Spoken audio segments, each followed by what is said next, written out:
자, 우리 하나님 말씀 다 같이 찾습니다. 사무엘상 21장 10절로 15절까지 말씀을 찾겠습니다. 구약성경 445페이지 사무엘상 21장 10절로 15절까지 말씀을 같이 한 목소리로 합독합니다. 시작. 그날에 다윗이 사울을 두려워하여 일어나 도망하여 가드 왕 아기스에게로 가니 아기스의 신하들이 아기스에게 말하되 이는 그 땅의 왕 다윗이 아니니까 우리가 춤추며 이 사람의 이런 일을 노래하며 이르지되 사울이 죽인 자는 천천히요 다윗은 만만히로다 하지 아니하였나이까 한지라. 다윗이 이 말을 그 마음에 두고 가드 왕 아기스를 심히 두려워하여 그들 앞에서 그의 행동을 변하여 미친 체하고 뱀짝에 그적거리며 침을 수염에 흘리며 아기스가 그의 신하에게 이르시되 너희도 보거니와 이 사람이 미친 광이로다. 어찌하여 그를 내게로 데려왔느냐. 내게 지광이가 부족하여서 너희가 이 자를 데려다가 내 앞에서 미친 짓을 하게 하느냐. 이 자가 어찌 내 집에 들어오겠느냐 아니라. 아멘. 오늘 말씀의 제목은 신앙생활의 영적 훈련의 목적에 대한 이야기를 나눠보겠습니다. 신앙생활을 제가 많이 말을 하지요. 예수 믿습니까? 보다 신앙생활에 대한 이야기를 여러분과 많이 나누는데, 신앙생활은 우리들이 가장 이 땅에 있는 동안에 많이 하는 일이 신앙생활입니다. 예수 믿고 거듭난 이야기가 성경에 나오고, 또 그 다음에 신앙생활의 이야기가 나오고, 그 다음에 우리의 마지막은 예수님 재림과 함께 어린 양의 혼인잔치에 참여할 줄로 믿습니다. 이것이 이제 성도의 가장 중요한 세 가지 요소입니다. 예수를 믿으면 적어도 이 세 가지 지식은 가지고 있어야 됩니다. 우리가 예수 믿는 것을 거듭남이라고 말을 합니다. 거듭남. 그 다음에 두 번째, 거듭났으면 신앙생활을 해야 됩니다. 신앙생활을 신학적인 용어로는 성화라 이렇게 말해요. 성화가 있어야 됩니다. 성화란 말은 그러니까 우리 영이 성숙해 간다 이 말이에요. 영이 자라간다. 우리 몸도 아이가 태어나면 몸이 자라듯이 우리 영혼도 거듭난 후에는 자라가야 될 줄로 믿습니다. 자라가야. 그리고 다 자라면 이제 이 자란 상태를 신부라 이렇게 신부 준비가 끝났다 이렇게 말하고 이제 다 성숙했다, 처녀가 됐다 이 말이거든요. 그러면 우리는 이제 다 크면 어린 양의 혼인잔치에 참여할 줄로 믿습니다. 이 세 가지 과정은 모든 성도들이 다 해야 돼요. 지식이 있든 없든 나이가 많든 적든 이 세 가지는 다 해야 되는 거예요. 자, 우리가 첫 번째 우리가 예수 믿게 되면 이제 거듭난 것인데 거듭남을 잘 모르는 사람이 또 있을 수 있으니까 제가 설명해 보면 예수 믿지 않는 사람과 믿는 사람의 차이가 뭐냐면요. 예수 안 믿는 사람하고 믿는 사람하고 둘이 세워놓아 보세요. 차이가 없어요. 똑같아요. 예수 안 믿는 사람이 여기 와 앉았어도 장로님이 앉았으나 안장로님이 앉았으나 똑같아. 뭐 차이가 뭐가 있습니까? 그러나 이제 예수 믿는 사람은 외모적으로는 차이가 없어요. 육체적 차이가 없지만 영적으로 차이가 있다는 거예요. 영적으로. 영은 어떤 차이가 있냐 그러면요. 우리 예수 믿는 사람 속에는 예수의 생명이 있습니다. 예수님의 씨가 있습니다. 예수 안 믿는 사람에는 예수님의 생명이 없어요. 이 씨가 없어요. 이 씨를 다른 말로는 빛이라 이렇게 말합니다. 빛. 예수 믿는 사람 속에는 우리 속에 빛이 있습니다. 왜 빛이라고 그래? 하나님이 빛이시고 예수님이 빛이시고 또 우리의 영혼이 빛입니다. 그러니까 하나님과 또 예수님과 우리는 본질이 같음을 믿으시기를 바랍니다. 영의 본질이 똑같아요. 그러나 예수 안 믿는 사람들 속에는 빛이 없고 어두움만 있어요. 그의 조상도 어둠, 그 다음에 마귀도 어둠, 그 다음에 또 사단도 어둠, 또 자기도 어둠, 다 어둠이에요. 이 귀신도 어둠. 다 그들은 뭐예요? 어둠입니다. 어둠. 그래서 성경은 예수 믿는 사람과 안 믿는 사람 어두움과 빛으로 표현했음을 믿으시기를 바랍니다. 그래서 여러분 속에 분명하게 예수의 생명이 있어야 됩니다. 직분이라고 하는 것은 교회 오래 다니면 다 받을 수 있어요.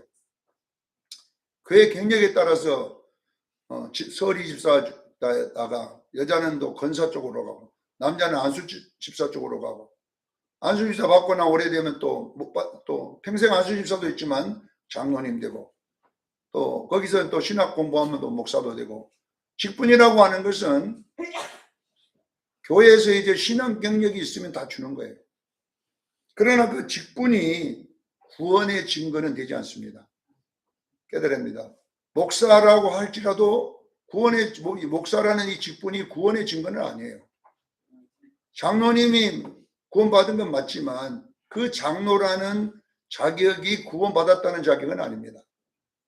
구원의 자격은 직분이 아니라 예수 믿음입니다. 제가 총신에서 공부를 해보니까 총신에 가봤더니 그 총신에 오면 그 교훈 5가지 이렇게 교훈이 딱 있는데 제일 첫 번째가 뭐냐 그러면 신자가 되라. 신자. 신학 오기 전에 신자부터 먼저 되라는 이야기. 다시 말하면 예수 믿고 신학 오라는 거예요. 그러면 왜 그 학교 교훈에다가 첫 번째가 신자가 되냐면 예수 안 믿는 사람도 신학 올 수 있다는 거잖아요. 예수도 안 믿는데 교회 다니다 보니까 내가 신학 한번 해봐야 되겠다. 그래서 신학 와서 공부도 할 수 있잖아요. 그러나 신학교에 가려면 신학은 예수를 믿으려고 하는 게 아니고 예수 믿는 사람이 가야 되지 않아요? 그래서 첫 번째 신자가 됐는가가 물어보는 거예요. 예수 믿냐? 네. 자, 여러분 예수 믿는 걸 몰라서 그렇게 써놨겠습니까? 네. 정말로 신앙 고백이 똑바른지를 확증 지어보려고 하는 것입니다. 자, 여러분이 거듭났습니까? 네, 거듭났습니까? 거듭났으면 이제 거듭남의 증거가 뭐냐 이게 물어봐야 되잖아요. 당신은 거듭났습니까? 그럼 거듭남의 증거가 뭡니까? 이거는 뭐냐면 신앙 고백입니다. 마태복음 16장 16절에 베드로의 신앙 고백이 나와 있습니다. 베드로의 신앙 고백. 베드로는 예수님을 내가 누구라고 하느냐 물으니까 주는 그리스도시요 살아계 하나님 아들입니다. 이 신앙 고백이거든요. 근데 베드로의 고백은 진짜 예수님이 하나님의 아들이 믿어졌다는 이야기잖아요. 안 믿었는데 만약에 그 고백을 했다면 예수님이 마태복음 16장 17절이라는 말을 안 했어요. 17절을 안 해요. 왜? 바요나 시몬아 네가 복되도다. 이것을 믿게 한 이는 너의 이상이 아니라 하늘에 계신 너희 아버지니라. 그러니까 베드로는 신앙 고백을 똑바로 했다는 거잖아요. 고린도전서 12장 3절에도 신앙 고백에 대한 내용이 나왔어요. 성령님이 아니고서는 예수 그리스도를 주시라 할 수 없다. 그러니까 성령님이 내 안에 들어오십니다. 성령님이 내 안에 들어오실 때는 반드시 성령님만 오는 게 아니라 영혼도 같이 올 줄로 믿습니다. 빛도 같이 생명도 같이 갖고 들어오기 때문에 성령이 내 안에 오셔서 증거를 보여주는 것이 뭐냐 그러면 예수님이 하나님의 아들을 믿게 합니다. 주는 그리스도시요 하나님 고백을 하게 한다는 거예요. 저는. 그래서 고린도전서 15장 2절에서 4절까지도 이것이 굳게 믿어지면 구원을 받았느니라. 그게 뭡니까?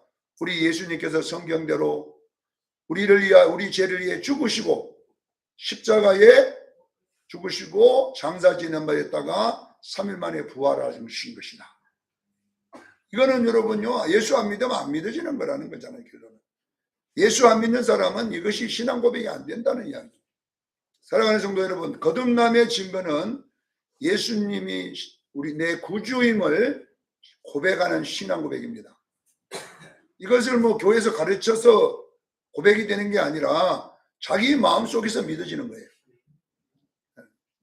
이것을 구구단 외우듯이 외워가지고 고백시키는 게 아니라 여러분의 마음에 믿어야 될 줄로 믿습니다. 로마서 10장 10절에 마음으로 믿어 의에 이르고 입으로 시인하여 구원에 이를 줄로 믿습니다. 마음이 믿어져야 돼요. 지식이 믿어지는 거 아니라 뭘 믿어져야 돼요? 마음이 고백이 돼야 된다는 것입니다. 자, 여기까지 여러분 알았으면 여러분은 거듭났습니다. 근데 이것이 안 믿어지는데 교회만 다니는 사람은 거듭 못 난 거예요. 예수님이 신앙 고백도 안 되는데 나 교회 집사입니다. 그거는 거듭나지 않는 거예요. 분명하게 여러분 안에 신앙 고백이 있기를 바랍니다. 예수님이 나의 구주임이 확신이 믿어져야 돼요. 그러면 이제 거듭난 거예요. 그게 증거예요. 자, 그러면 이제 거듭났으면 났다는 말이 뭡니까? 다시 태어났다 이 말이잖아요. 거듭났다는 말이 뭐예요? 다시 태어났다는 말이에요. 여러분이 다시 영이 태어났으면 어떻게 해야 되느냐? 반드시 음식을 먹어야 됩니다. 여러분 갓난아이가 태어나면 가장 뭐부터 물려요? 엄마 젖부터 물리잖아요. 엄마 젖이 안 나오면 우유꼭지라도 물려요. 그래서 우리가 보면은 첫 번째 나온 그 모유를 먹어야 건강하다 그래가지고 그냥 남은 바로 젖꼭지 물리더라고 보니까. 근데 첫 번째 나온 그 모유가 그래 좋다네요. 첫 모유가. 그래가지고 이제 아이가 나오면 바로 산모한테 갖다 줘. 빨리 젖꼭지 빨리 라고. 자, 여러분 보세요. 아이는 태어나면 가장 먼저 젖을 먹듯이 우리의 영혼도 마찬가지입니다. 거듭났으면 말씀대로 행해야 될 줄로 믿습니다. 거듭났는데 만약에 말씀대로 안 살면 그거는 거듭난 게 아니에요. 나오기는 나왔는데 죽어 있는 거예요. 병이 들었든지 죽었든지. 아이가 나왔는데 어머니 배에서 나왔는데 출산을 했는데 아이가 젖을 안 빨아요. 아무것도 안 먹어요. 그러면 아이가 정상이에요, 비정상이에요? 뭔가 지금 요 병이 왔든지 지금 요 아이가 숨을 못 쉰다든지 이게 빨리 조치를 취해야 되잖아요. 오늘도 마찬가지로 우리 영혼도 똑같아요. 여러분이 거듭났으면 두 번째 반드시 젖을 빨듯이 말씀을 먹어야 될 줄 믿습니다. 그래서 예수 믿는 사람은 신앙생활이 시작되는 거예요. 예수 믿는데 신앙생활 안 하면 그 신앙인은 죽은 거예요. 예수 믿는데 아예 말씀도 관계없고 교회도 안 다니고 아예 뭐 아무것도 안 하고 산다면 여러분 그것이 옳은 신앙입니까? 아니잖아요. 아이가 나오기는 나왔는데 젖도 안 빨고 눈도 안 뜨고 아무것도 안 하고 있으면 그 아이는 죽은 아이예요. 그래서 믿음이 행함이 없는 믿음은 어떤 믿음이라고요? 죽은 믿음이라 했어요. 행함이 어떻게 믿음이 행함이 없냐 이 말이에요. 예수 믿는다면서 아무것도 안 하느냐? 그는 죽어 있다. 야고보서 기자가 말했습니다. 자, 신앙생활은 반드시 이제 예수 믿었으면 신앙생활을 다른 말로 뭐라냐? 예수를 닮는다는 말이에요. 신앙생활의 다른 말이 뭐다고요?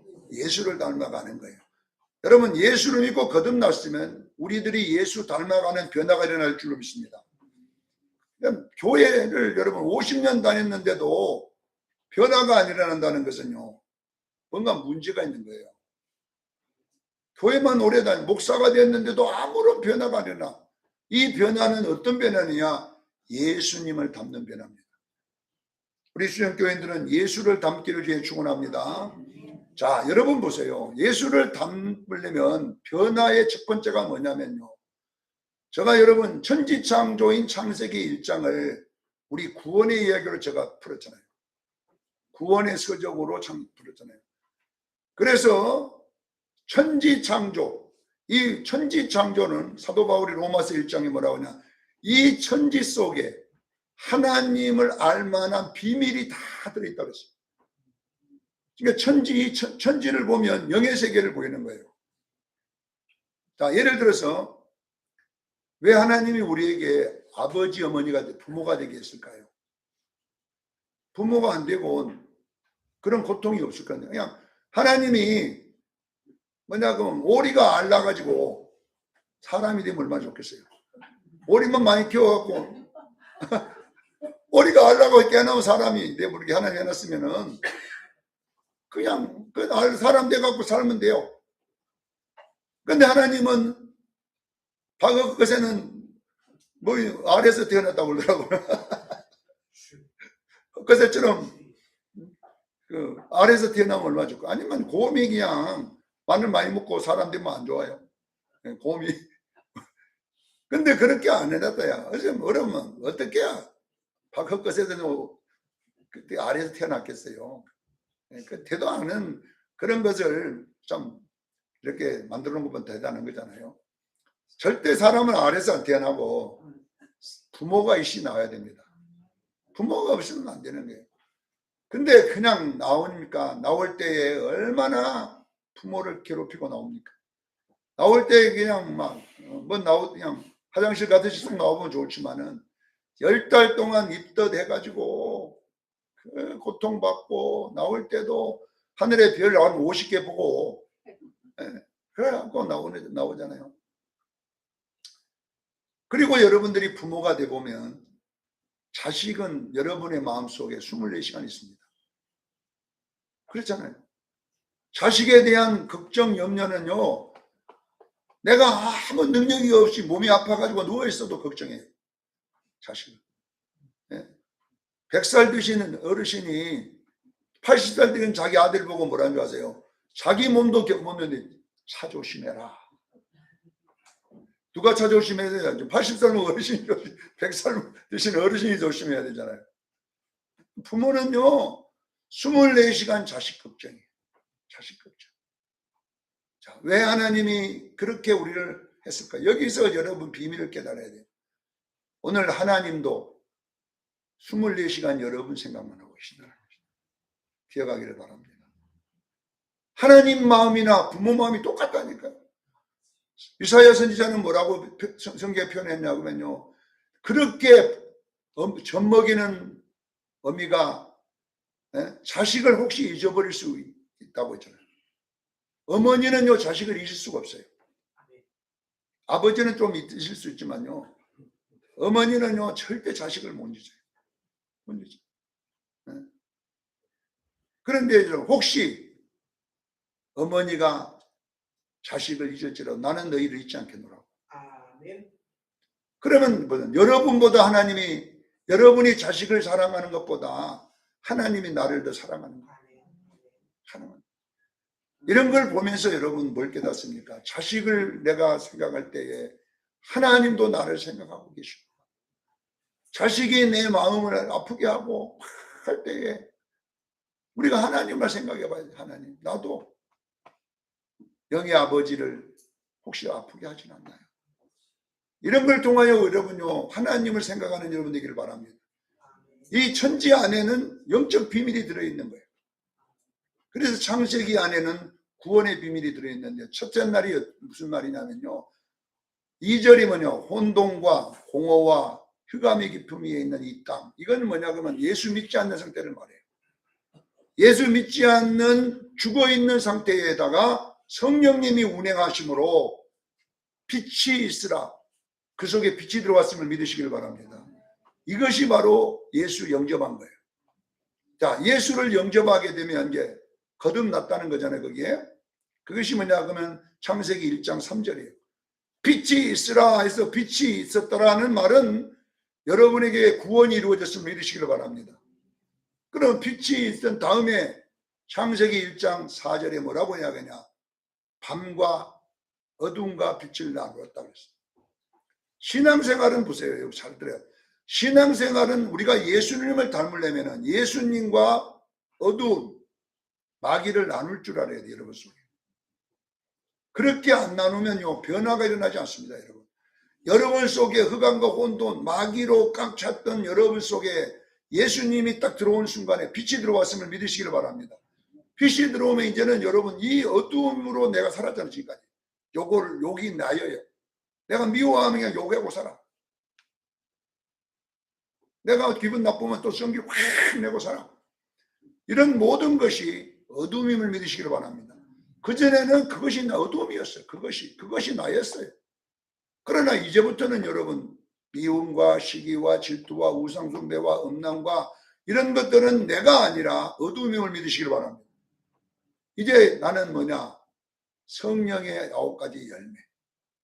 이것이 예수님의 성품을 믿으셔야 돼요. 그러면 이것을 여러분 속에서 이제 나눌 수 있어야 여러분이 성화가 일어나요. 교회 와서 계속 우리는 미워하고 막 시기하고 막 헐뜯고 막 이러고 있어버리니까 교회라는 데는 예수님이 없는 거예요. 지금까지는 여러분이 그것이 나라고 생각했잖아요. 공동체에 모여가지고 우리가 이렇게 하는 것이 예수님이 기능이 아니라 전부 다 보면 어둠의 기능만 나타났잖아요. 그래서 여러분 신앙생활은 뭐 하는 것이냐? 에베소서 4장 22절 24절에 사도 바울은 창세기 1장 2절로 5절 말씀을 사도 바울은 어떻게 말했냐면은 에베소서 4장 21, 24절에 옛사람 구습은 어둠은 벗어버리고 새 사람 의와 진리와 거룩함으로 입은 새 사람, 이거 예수님의 성품 말이에요. 이 새 사람은 있기를 위해 축원합니다. 무슨 말이냐면 옛사람은 어둠, 새 사람은 빛. 그러면 뭐냐? 이 빛은 점점 커져야 되고 어둠은 점점 작아져야 될 줄로 믿습니다. 사도 요한은 요한일서 2장 9절로 11절에 빛은 사랑이라고 말해놓고 어둠을 미움이라고 말해놨어요. 너희들이 하나님은 사랑한다고 하면서 형제를 미워하는 것은 어두운 가운데 있는 것이다. 그러니 너희들이 눈이 어두워서 방향을 못 잡는 자와 똑같다. 눈이 어두운데 어떻게 너희들이 아냐? 사랑하는 성도 여러분 보세요. 사도 요한은 빛과 어두움을 나눴는데 빛을 사랑이라고 말하고 어두움을 미움이라고 딱 이렇게 나누어놨습니다. 이제 여러분 이것이 나누어지기를 위해 축원합니다. 성질이 나면 마귀가 온 거예요. 마귀. 그러나 기쁨이 오면 사탄, 예수님 온 줄로 믿습니다. 이걸 여러분들이 이걸 나누지 아니하면, 이것을 내야 돼, 분리시켜내지 아니하면 여러분들이 성화는 안 이루어져요. 자, 성화를 이루기 위해서는 오늘 사무엘상으로 돌아가 봅니다. 자, 사무엘상은 성도의 신앙생활의 이야기를 긴 드라마로 써놓은 거예요. 사무엘상. 그래서 사무엘상은 무슨 이야기냐면 성도들의 신앙 이야기를 그래 놓은 연극인 줄로 믿으시길 바랍니다. 긴 드라마와 똑같아요. 자, 여러분 사무엘상 1장에 보면 서론이 나와 있는데 거기에 세 단어를 여러분 아셔야 돼요. 사무엘상하는 이 세 단어가 중심 주제예요. 이걸 보고 머리말이라고 해요. 책을 쓰면 여러분 머리말이 있어요. 머리말. 책을 딱 바로 넘겨보면 뭐 나와요? 머리말. 머리말이 뭐 드는 말이에요? 머리의 말이에요? 네. 이 책을 제 줄거리를 잠깐 써놓은 거예요. 저자가 머리말 해가지고. 그러니까 성경도 마찬가지예요. 사무엘상 1장 1절은 사무엘상 전체의 머리말. 그럼 뭐냐? 주제가 뭔가를 설명해 놓은 거예요. 이 세 단어가 뭐냐면 에브라임 산지. 에브라임 산지란 말은 에브라임의 뜻이 뭐냐고 하면 성공, 창대하다, 번성하다 이런 뜻이에요. 자, 여러분 보세요. 에브라임은 창대하다, 번성하다, 성공하다. 다시 말하면 무슨 말을 하려고 에브라임 써놨냐면 신앙생활을 성공하자는 거예요. 뭘 성공하자고요?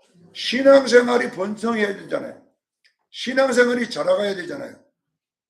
그러면 신앙생활 잘하려면 어떻게 해야 되냐, 여러분? 목사면 뭐합니까? 전도사면 뭐합니까? 아니, 기저귀 차고 하고 있으면 뭐합니까? 네. 목사가 여러분 성숙한 사람입니까? 이거는 에브라임 산지, 이거는 뭐냐면 분명하게 성공해야 될 줄로 믿습니다. 신앙생활 성공하려면 어떻게 하냐? 라마다임 소빈이라는 단어가, 라마다임 소빈이란 말은 뭐냐 그러면 두 고지 이런 뜻이에요. 윗고지, 아랫고지. 윗고지는 하나님, 아랫고지는 마귀. 윗고지는 뭐예요? 빛. 아랫고지는 어두움. 그래서 다윗은 윗고지, 사울은 뭐다고요? 아랫고지. 다윗은 사랑, 사울은 미움. 사울은 평생을 미워하다가 인생 끝나고 다윗은 평생 용서하다가 성공한 사람이에요. 자, 여러분 이걸 알아야 돼요. 이 사무엘상의 주제는 다윗과 사울의 이야기예요. 그 뒤에 사무엘 조금 나오고 이렇게 하지만 거의 다 다윗 이야기, 사울 이야기가 다 나온 이야기예요. 자, 여러분 보세요. 여러분들은요, 사울은 옛사람을 말하는 거예요. 자, 사울이 왜 다윗을 미워한 줄 아세요? 이 사무엘상 18장에 보면 이 여자, 오늘 본문에도 이 여자 때문에 그랬어요. 사울이 죽인 자는 천천히요, 다윗이 죽인 자는 암만이다. 이 말 때문에 자존심이 확 상한 거예요. 사울이. 왜 여러분 성질 난 줄 아세요? 자존심 상하니까. 왜 여러분 미워한 줄 아세요? 자존심 상하니까. 그래서 여러분 자존심이라고 하는 이거는 여러분 옛사람의 무기입니다. 자존심이 뭔지 아세요? 여러분 속에 있는 뱀의 머리입니다. 이 자존심이 죽어야 될 줄로 믿습니다. 왜 여러분 영적 성숙이 아니라 이 자존심 때문에 그래요. 네? 제가 보면요, 자존심이 뭔가 옛날에 안 가다가 안 나간 사람 누가 있어? 다 자존심 있잖아요. 지금 좀 돈이 없지. 옛날에는 또 가마니를 끌고 다닌 적이 있잖아요. 예? 옛날에는 가마니를, 옛날 어르신들 그러더라고. 장사할 때 기차에다가 가마니에 돈을 담아갖고 그 온전할 때 위에다가. 근데 사람들이 그건 막 그냥 물건이 안 가져가더라니까요. 예? 그렇게 살던 사람이 나중에 아무것도 없어. 그러니까 건들면 나도 옛날 한 가닥 했는데 자존심. 신앙생활은요, 자존심과 자존심의 죽음의 싸움입니다. 이걸 여러분 기억하기를 바랍니다. 그래서 엘가나라는 뜻이 뭐냐? 라마다임 삼지는 믿고지 자존심과 자존심 죽음의 싸움이에요. 자존심을 안 죽이면 절대로 여러분 변화가 안 일어납니다. 자, 엘가나라는 뜻이 뭐냐 그러면 100% 하나님을 의지하는 자라는 뜻이에요. 여기 하나님의 소유라는 뜻인데 엘가나가 뭐다요? 100% 하나님을 의존하는 거, 이게 뜻이에요. 왜 내가 이거 설명하냐고, 오늘 이 설명을 들어야 오늘 본문이 왜 이렇게 되는지 풀어지는 거예요. 그래 안 하면 이 본문의 의미를 풀릴 수가 없어요. 자, 신앙생활의 종착역은 뭐냐 그러면 100% 하나님을 의존하는 자로 만들어집니다. 이것을 야곱의 이야기는 야곱에서 시작해서 이스라엘로 완성되는 거예요. 아시겠지요? 야곱은 뭐냐 그러면 스스로 자기 깨로 사는 자, 자존심으로 사는 사람이에요. 야곱이 이름이 뭐다고요? 자기 자존심으로 살아가는 사람, 이 말이에요. 오직 자기 깨와 자기 노력, 예수 믿어도 이렇게 살아가는 자가 나중에 뭐냐, 한도 베풀어지니까 하나님을 붙잡고 못 놓습니다. 못 갑니다. 못 갑니다. 해가 뜨려고 하니 날아간다. 못 갑니다. 그때 야곱이 하나님, 내게 당신 축복해 좀 놔주겠습니다. 축복해 주세요. 그러니까 하나님이 이름을 바꾸라 그러잖아요. 이제는 야곱이라 부르지 말고 이스라엘이라 부르라. 자, 이스라엘이라는 이름의 뜻이 뭐냐면요, 하나님과 겨루어 이겼다는 뜻이에요. 하나님을 이겼다는 뜻이 아니라 하나님을 닮았다는 뜻이에요. 제가 이것이 뭐냐 하면 양자의 비유에서 설명했잖아요. 양자가 자라서 왕과 대결을 해요. 그래서 그 실력이 왕과 비슷할 때를 왕이 뭐라, 네가 나를 이겼다, 이제 됐다라는 말이에요. 사랑하는 성도, 이게 뭐냐 그러면 100% 주님 닮았다는 뜻이에요. 야곱은 어두움을 닮았어. 마귀를 닮았지만 야곱이 훈련을 통해서 자라다가 누구를 닮아? 예수를 닮게 되는 거예요. 자, 여러분 어떻게 이것을 뭐냐 그러면 야곱이 하나님을 붙잡았어요. 이 붙잡았다는 것은 100% 그분을 의존하는 거예요. 자, 여러분 보세요. 야곱이 하나님께 매달릴 때 이 매달림이 뭘 말하냐면 이제 나의 생사복은 당신에게 있습니다. 100% 의존한 상태예요. 이제는요, 야곱은 그전에는 다리가 야곱의 능력이었어요. 주량남, 어떤 일이 생기면 그냥 다리 갖고 달려버리면 된다 이거거든. 그래서 한때, 두때 딱 나눠갖고 한때를 치면 도망가자 하고 막, 그래서 살겠다 그랬는데 다리가 탁 부러져 버리니까 한도뼈가 도망도 못 가고, 그러니 죽잖아요 자기는. 자, 이런 이야기가 뭐냐 그러면 여러분, 성화는 결론은 어떻게 하냐? 엘가나를 만드는 겁니다. 엘가나는 하나님을 100% 의존한 상태를 말합니다. 이것을 다른 이름으로는 이스라엘입니다. 사랑하는 수련교회 형제, 여러분이 왜 염려합니까? 오늘 우리 전사님 찬양하면서 힘없지요.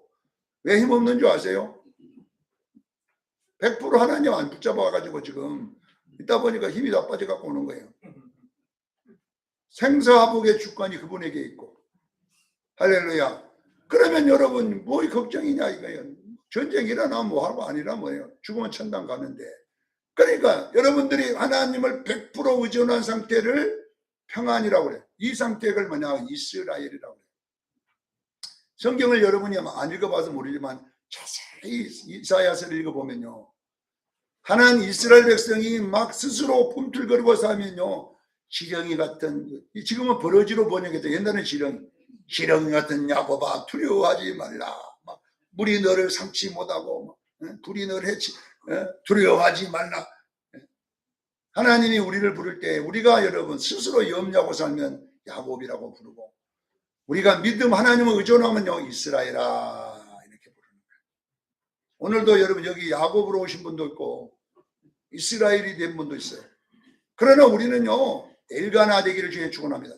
하나님의 소유, 하나님을 100% 의존하는 존재인데 이 이야기를 지금 이해를 해야 오늘 본문으로 들어가면 잠깐 하면서 끝나요. 자, 오늘 본문에 다윗이라는 사람이 사울을 피하여 살기 위해서 도망을 갑니다. 도망을 했는데 어디로 도망하냐? 자기가 골리앗 때리 죽인 그 나라로 도망을 가요. 가드, 블레셋 가드로 도망갑니다. 그 왕이 아기스라는 왕인데 갔더니 숨어갖고 숨어갖고 살아보려고 하는데 들통이 나버렸어요. 아니 저기 골리앗 죽일 때 사울 보고 뭐냐 다윗은 만만이요 사울 천천히 노래했던 그 사람이 아닙니까? 들통 나는데 죽었어요. 아이고 이제 큰일 났다. 들통 났다. 그러니까 어떻게 해요? 살아나 보려고 겨우 사울을 피하여 사울에게서 살아보려고 피하여 그 블레셋에 도망왔는데 그거 왔는데도 자기를 알아보는 사람이 있어. 여러분 여기서 도망가 보세요. 또 알아본 사람이 있어요. 그러니까 여러분 이걸 안 해. 피해 다닌다고 좋은 게 아니에요.